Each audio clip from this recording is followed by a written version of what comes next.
বন্ধুরা তোমরা কোথায়? দেখো প্রথম কাস্টমার এলো আর 500 টাকা কেনাকাটি করলে একটি টোকেন পেয়ে গেল। টোকেনে কি গিফট পেলো দেখো। তোমরা আসবে তো তাড়াতাড়ি চলে এসো, না তো কিন্তু এই গিফটটা মিস করবে। আরো সুন্দর সুন্দর গিফট আছে।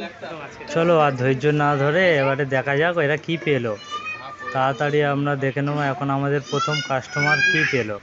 দেখুন এখন খুলছে টোকেনটি। ও, একটি বাটি সেট, খুব সুন্দর, আপনারাও দেখে নিন। একটা বাটি সেট পেয়ে গেছে প্রথম কাস্টমার আমাদের আজকে। আর প্রথমেই পেয়ে গেল একটা বাটি সেট, তাই আপনারাও দেরি করবেন না, তাড়াতাড়ি চলে আসুন তিন্নি ইমিটেশনে।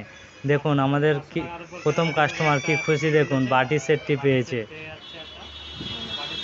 এই সোনামণিটা এই টোকেনটা তুলেছিল, খুব সুন্দর, আর ভাগ্যটা খুব ভালো সোনামণির, প্রথমেই বাটি সেট পড়ে গিয়েছে। আপনারাও তাড়াতাড়ি চলে আসুন এবং এই খুশির ভাগ নিন।